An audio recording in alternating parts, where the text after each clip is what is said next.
Прокуратура Чувашской Республики направлена в суд уголовное дело в отношении лица, повторно управлявшего транспортным средством в состоянии опьянения и совершившего ДТП со смертельным исходом. Прокуратурой Чувашской Республики утверждено обвинительное заключение по уголовному делу в отношении 37-летнего жителя Шумерлинского района. Он обвиняется в совершении преступлений, предусмотренных статьями 264.1 «Управление автомобилем лицом, находящимся в состоянии опьянения», ранее подвергнутым административному наказанию за управление транспортным средством в состоянии опьянения, и пунктом А части 4 статьи 264 УК РФ «Нарушение лицом, управляющим автомобилем в состоянии алкогольного опьянения правил дорожного движения, повлекшее по неосторожности смерть потерпевшего». По версии следствия, обвиняемым, будучи уже лишенным водительских прав за управление транспортным средством в состоянии алкогольного опьянения, 28 августа 2019 года вновь сел за руль и, управляя автомобилем марки ВАЗ-21099 в состоянии алкогольного опьянения, двигаясь по автодороге Сура, совершил столкновение с припаркованным на обочине автомобилем. В результате столкновения пассажир автомобиля ВАЗ скончался на месте происшествия, а пассажир припаркованного на обочине автомобиля получил тяжкий вред здоровью. Уголовное дело для рассмотрения по существу направлено прокуратурой Республики Шумерлинский районный суд.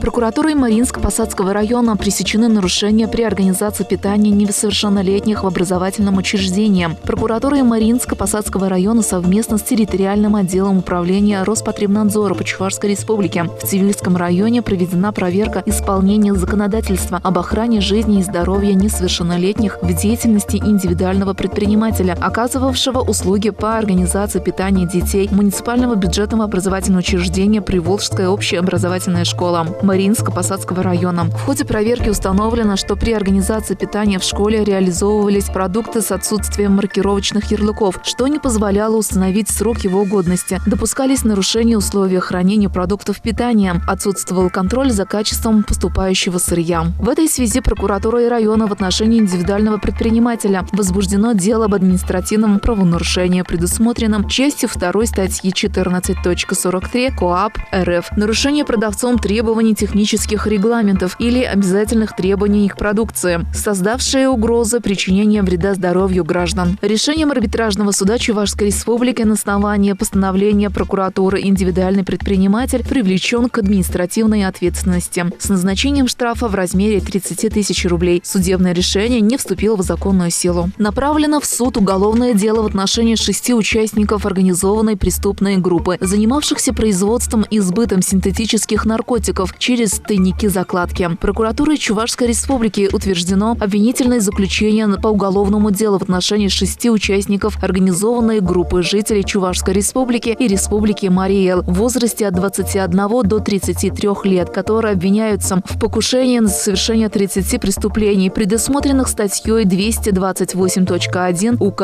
РФ «Незаконный сбыт и производство наркотических средств» в составе организованной группы в значительных, крупных и особо крупных размерах с использованием сети интернет. По версии следствия, участники организованной преступной группы в период с мая по июль 2019 года занимались производством и сбытом синтетических наркотических средств через тайники-закладки, оборудованные на участках местности в городе Чебоксары и в городе Йошкар-Олы. В ходе расследования уголовного дела из незаконного оборота изъято около 370 грамм синтетических наркотических средств, предназначенных для незаконного сбыта. Преступная деятельность участников организованной группы пресечена УФСБ России по Чувашской Республике. После утверждения обвинительного заключения материала уголовного дела направлены прокуратурой в Московский районный суд города Чебоксары для рассмотрения по существу. Информация предоставлена пресс-службой прокуратуры Чувашской Республики. Текст читала Ирина Константинова.